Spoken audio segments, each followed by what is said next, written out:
नमस्कार friends, visa to explore में आपका स्वागत है। मैं हूं आपका होस्ट हरीश बाली। सुबह के 5:45 हम जवई में हैं। आज सुबह हम बाली करके एक जगह है जो जहां पर मैं यहाँ खड़ा हूँ ना, इससे लगभग 30 किलोमीटर पीछे है। जब हम रनकपुर से आ रहे तो हम रात को बाली में रुके। वहाँ से हम सुबह 5 बजे चले और जस्ट अभी 2 मिनट पहले यहाँ पहुँचे हैं। लेपर्ड सफारी होती है जवई में, ये करने के लिए आए हैं। इस जिप्सी में हम जाने वाले हैं। विष्णु भाई आप भी आ जाइए। विष्णु भाई के साथ हम जा रहे हैं। तो इन्होंने हमें 5:30 का टाइम दिया था, हम थोड़ा 15-1 मिनट लेट हो गए पहुंचने में। तो विष्णु भाई ये एक कप चाय पियेंगे फिर निकले यहाँ से? बिल्कुल सर, बिल्कुल। ज़्यादा लेट तो नहीं है ना? नहीं, लेट तो नहीं है, लेकिन फिर भी चाय पी के जल्दी निकलेंगे हम लोग। ठीक है। भैया चाय दे दीजिए। तो भैया सुबह दुकान कितने बजे खोलते हो? पूरी रात चालू रहती है। 24 घंटा? 24 घंटा। बड़ी बात है। तो यहाँ ऐसा कौन सा ट्रैफिक है या कौन सा हाईवे है कि 24 घंटा दुकान खुली है? State highway. रात को ट्रैफिक रहता है इधर? अच्छा जी, कमाल है। जवई रीजन में कितने लेपर्ड है अंदाज में? सर एक एवरेज लेपर्ड है जो मतलब 50 से 60 है। अच्छा जी, पूरे जवाई एरिया में सर। सही है। तो लेपर्ड दिखने के मैंने सुना चांसेस काफ़ी हाई रहते हैं। सर हाई मीन्स 99% चांसेस रहते हैं। अच्छा, वेरी गुड वेरी गुड। बस 2 मिनट में चाय फिनिश करके चलते हैं। इनको पेमेंट कर दें भैया को। कहाँ गए? पहले यहाँ पे एक माइस चलती थी, अभी वो लेपर्ड कंजर्वेशन के बाद में इस माइस को बंद कर दिया है। तो अभी वहाँ पे ही लेपर्ड रहते हैं सर। हाँ, मोस्टली वहाँ पे एक फीमेल लेपर्ड नीलम और उसके 2 कप्स रहते हैं। सबसे पहले उसको हम सर्च करने जाएंगे सर। देखते हैं अपनी किस्मत में आज नीलम है कि नहीं सर। विष्णु भाई ये तो बड़ा कीचड़ है, मतलब आपकी हिम्मत है जो इतने कीचड़ में भी गाड़ी निकाल रहे हो। जवाई में सर वेल ट्रेन्ड है। मान गए। एक बात है, जब रोड पे खड़े हैं ना, तो वैसे होता है ना किसी भी वाइल्ड लाइफ की एंट्री तो रोड से ही होती है ना। आप रोड पे गाड़ी खड़ी करते हो फिर आते हो आगे, तो तब ना वो फीलिंग नहीं आ रही थी कि हम जाने कहाँ वाले हैं कैसे। क्योंकि आमतौर पे हम किसी भी वाइल्ड लाइफ सेंचुरी जाते हैं ना, उसकी फील अलग होती है और ये फील अलग है। लेपर्ड स्पॉटिंग के लिए हम पहले पॉइंट पे गए, इसको बोलते हैं माइंस। मार्बल की खान है यहाँ पे। 15 मिनट इंतज़ार किया। 2 जिप्सी ऑलरेडी वहाँ पे खड़ी थी, लेकिन वहाँ पर चांस नहीं लगा। अब हम दूसरे पॉइंट जा रहे हैं। रास्ता देखो कैसा है। उफ, बड़ा ही गजब एक्सपीरियंस है। मतलब दिन की क्या खूबसूरत शुरुआत हुई है, मज़ा आ गया। सामने सर आपको डैन दिख रही है सर? कहाँ पे डैन? सामने सर जो घास है और घास का ग्राउंड दिख रहा है हल्का सा छोटा सा। हाँ। उसके जस्ट पीछे एक बड़ा पेड़ है। पेड़ के जस्ट लेफ्ट में छोटी सी आपको दिख रहा है ब्लैक गुफा टाइप हल्का सा। वो सर उसकी डैन है वहाँ पे। ये इस हिल की मेन केव है सर। अच्छा, मैंने तो डैन की खाली फोटो देखी है कि डैन होती है। एक्चुअल नहीं देखी। कितनी बड़ी डैन होती है? सर हम लोग भी वहाँ नज़दीक जाके कभी देखा नहीं है, बट यहाँ पे कई बार मैंने यहाँ पे सर एक साथ 5-5 लेपर्ड देखे हैं मैंने। सर ये जो चट्टान है ना, बड़ी जो पूरा फ्लैट है, यहाँ पे सर बैठते हैं 5 एक साथ मैंने देखे। एक साथ रहते ही होंगे? जी बिल्कुल सर। अच्छा जी। तो ऐसे इस एरिया में कितनी डैन होंगी? हाँ, डैन तो सर बहुत सारी है, लेकिन अलग अलग मतलब इनका ये होता है कि सर आज इस डैन से उस डैन से तीसरी डैन, ऐसे इनका कंटिन्यू ये चलता रहता है। इसलिए इनको ट्रैक भी करना पड़ता है। लेपर्ड सर यहाँ से जब भी हमारे गांव के जो देवासी समाज के लोग हैं जो बकरियाँ चराने जाते हैं, वो यहाँ से निकलते हैं, मूव करते हैं, तब लेपर्ड से कई बार उनमें से एक बकरी उठा लेता है। कई बार सर आसपास में ये पीछे अपने जंगल है, वहाँ से जानवर उठा लिए, कुत्ते उठा लिए सर। ये सब आसपास में जो भी इनको मतलब लेपर्ड हमेशा छोटा शिकार करेगा सबसे पहले, फर्स्ट प्राइवेसी में, और बाद में कई बार बड़ा भी कर लेते हैं। ऐसा। तो ये जवई गांव में तो लोग रहते भी हैं, मतलब समझ लो कि लेपर्ड और इंसान सेम जगह रह रहे हैं। ऐसा में कुछ यहाँ नहीं अटैक नहीं हुआ, लेकिन ऐसे हादसे कई बार हो चुके हैं कि यहाँ पे सर आसपास लोग रहते हैं, ये सब खेत वाले लोग हैं जो खेती करते हैं यहाँ पे। तो उनका कैसे यहाँ से रात को लेट या सुबह जल्दी निकलना होता है इसी रोड से, तो कई बार उनको क्या लेपर्ड क्रॉस करते हुए दिख जाता है। वैसे एक बात बताओ जी सर, कभी लेपर्ड एकदम सामने आके खड़ा हो जाए जी सर, तो क्या होता है सर, कई बार होता है। तो कोई रिस्क होता है उसमें? नहीं सर, एक्चुअली सर जब तक हम उनको परेशान नहीं करेंगे तब तक वो हमको परेशान नहीं करेंगे सर। हम लोग सर जानबूझ के कभी ऐसा नहीं करते हैं कि उनके सामने गाड़ी लगाएं। वैसे या हाँ, ऐसा होता है सर, कई बार होता है कि हम लोग जैसे कि यहाँ से उस साइड में मूव कर रहे हैं कि इस पहाड़ी से उस पहाड़ी जाना है, कि वहाँ से खबर है या कुछ ऐसा है। तो हमको खबर ये होती है कि वहाँ पे, लेकिन बीच में क्या और भी ले पड़े सर, वो कई बार हम टकरा जाते हैं उनसे। कई बार ये होता है कि सर हमारी नज़रों से चूक गया, लेकिन आप लोगों की नज़रों में आ जाता है।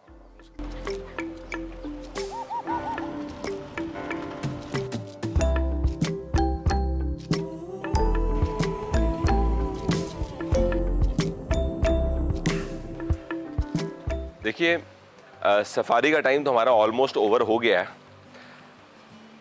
एक्सपीरियंस बहुत अच्छा था।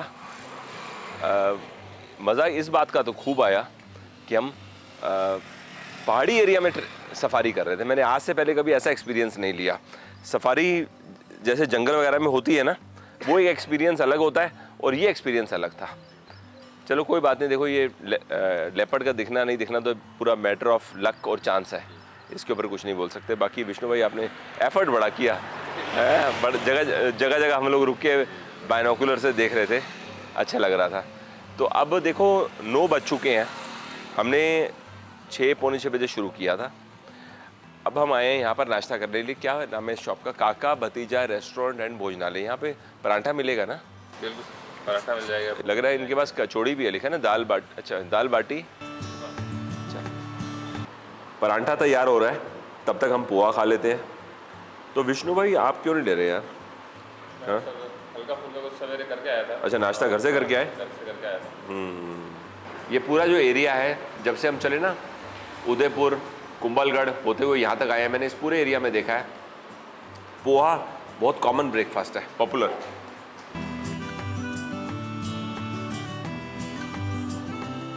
पोहे का तो एवरेज टेस्ट है। ये फिनिश करके मैं पराठा लेता हूँ।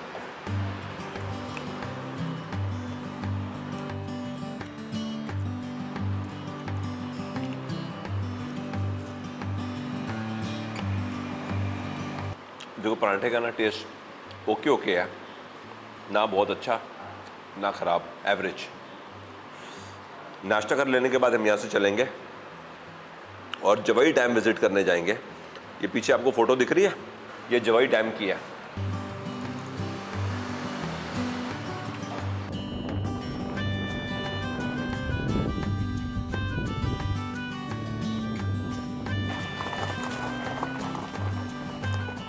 देखो अभी हम ना डैम पहुंचे हैं, गाड़ी खड़ी करी है पेड़ के नीचे। 2-3 मिनट से इधर खड़े हुए नदी का नज़ारा ले रहे हैं, जो डैम में पानी रुका हुआ है। What a beauty.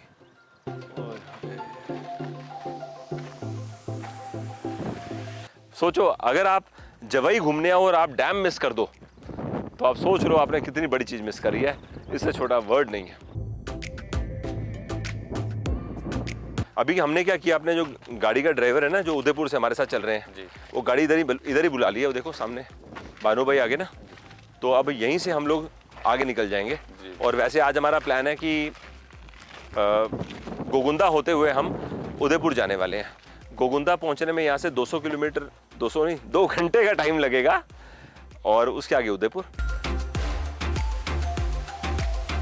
चलो ठीक है, ओके विष्णु भाई, थैंक यू सो मच। ठीक है बाय।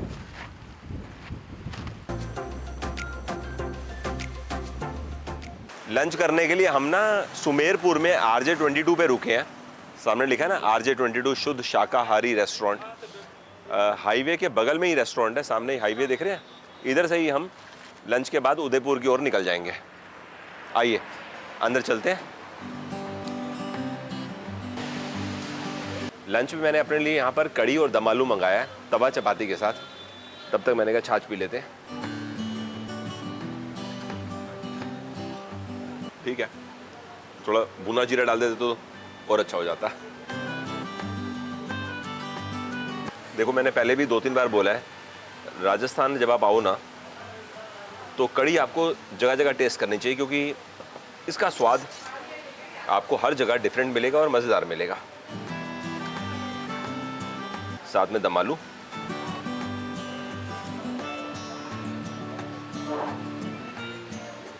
ठीक है, दम आलू का स्वाद, स्टफिंग गुड है, और ओवरऑल ग्रेवी लाइट मसाले में है।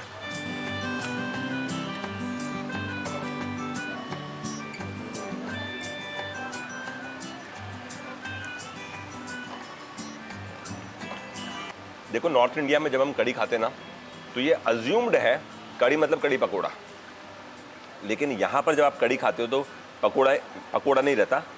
इन्होंने तो चलो प्याज काफ़ी ज़्यादा इस्तेमाल किया, वैसे लोग प्याज भी ना के बराबर ही रखते हैं। मेन इसमें जो फ्लेवर आता है ना वो है मेथी दाना, सरसों, कसूरी मेथी और कड़ी पत्ता। बाकी कड़ी में मतलब दही है तो खटास है।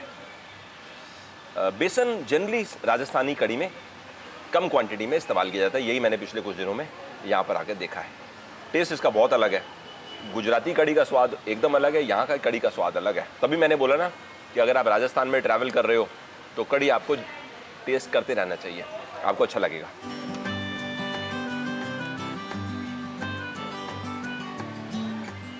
ओवरऑल लंच हमारा एक्सपीरियंस यहाँ पे अच्छा हो गया। लंच फिनिश करने के बाद हम लोग जैसा बताया ना उदयपुर जाने वाले हैं।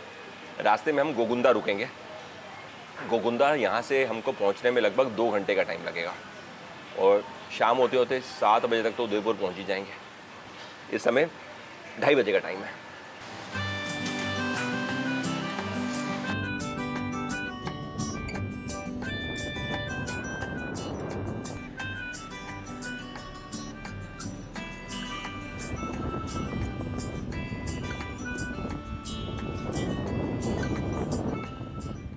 हम गोगुंदा पहुंच चुके हैं। यहाँ पर आने का पर्पस ये है कि हम उस स्थान को विजिट करना चाहते हैं जहाँ पर महाराणा प्रताप का राज तिलक हुआ। ये वो जगह है। चलिए यहाँ से अंदर चलते हैं। हमने 1-2 लोगों से पता लगाया है ये जगह को बोलते हैं महादेव जी की बावड़ी। तो हम पूछ के यहाँ तक पहुँच चुके हैं।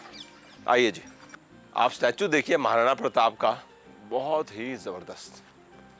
हमने जैसे पहले भी देखा था ना, ये 2 तलवार अपने पास रखते थे, एक खुद के लिए और एक दुश्मन के लिए। अगर दुश्मन की तलवार लड़ते लड़ते ज़मीन पे गिर गई, टूट गई, ख़राब हो गई तो अपनी तलवार दुश्मन को दिया करते थे।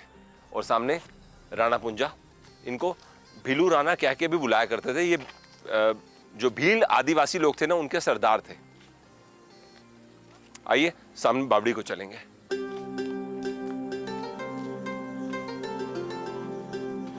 हम उस स्थान पे पहुंच चुके हैं जहां पर महाराणा प्रताप का राज तिलक हुआ। आप सामने उनका स्टैचू देख सकते हैं। इधर बगल में इमली का पेड़ है। एक्चुअली में इस इमली के पेड़ के नीचे महाराणा प्रताप का राज तिलक हुआ।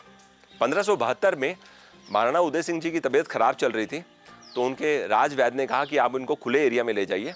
तो महाराणा उदय सिंह यहाँ पर आए, यहाँ रहे। ये जगह थोड़ी हाइट पे है, 2750 फीट हाइट पे। खुला वातावरण, ये पूरा एरिया जंगल ही था। यहाँ पर एज ए गेस्ट आए, कुछ समय रहे, लेकिन उनकी तबीयत रिकवर नहीं हुई।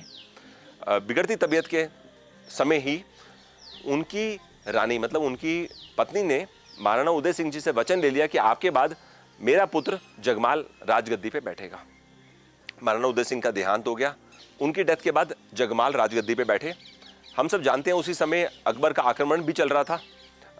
हल्दी घाटी युद्ध के बारे में हमने जाना। अब क्योंकि माहौल बहुत ज़्यादा ख़राब हो चुका तो सामंत और सेनापति चाहते थे कि कोई ऐसा किंग या ऐसा कोई महाराणा बने जो पूरी टीम को, आर्मी को लीड कर सके, और महाराणा जगमाल के अंदर वो काबिलियत नहीं थी। तो उन्होंने मिलकर इस स्थान पे महाराणा प्रताप का राज तिलक कर दिया।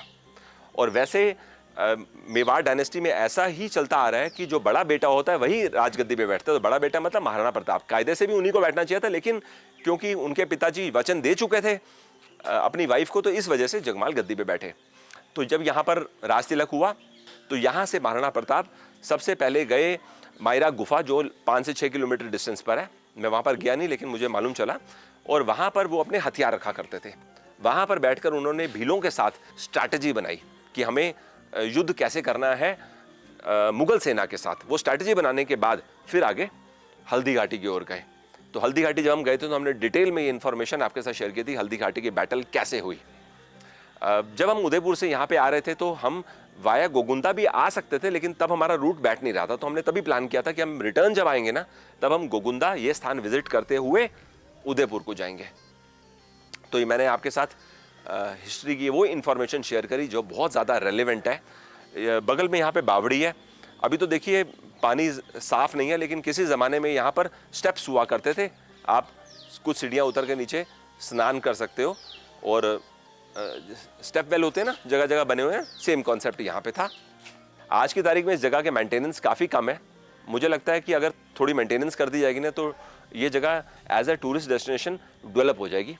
आज बहुत कम टूरिस्ट हैं जिनको गोगुंता के बारे में मालूम है, और जिनको मालूम भी है वो भी यहाँ पहुँचते नहीं, क्योंकि गूगल में भी डालें तो सही से लोकेशन आती नहीं है। हम भी जैसे खुद भी यहाँ पहुँचे तो हमें भी गूगल से डायरेक्टली हिंट नहीं मिल रही थी। फिर हमने लोगों से पूछा राज तिलक वाले स्थान में जाना, फिर हमें करते करते गाइडेंस मिल गई और हम यहाँ पहुँच गए। तो जितना मुझे मालूम था और जितना मैंने यहाँ के पता लगाया, आप सबके साथ मैंने ये शेयर किया। सराउंडिंग्स आप देख लीजिए कैसी हैं। और अब हम यहाँ से अगले 5 से 10 मिनट में निकलेंगे उदयपुर जाने के लिए। उदयपुर ज़्यादा दूर नहीं है, 45 मिनट से 1 घंटे के समय में हम आराम से उदयपुर पहुँच जाएंगे, राइट।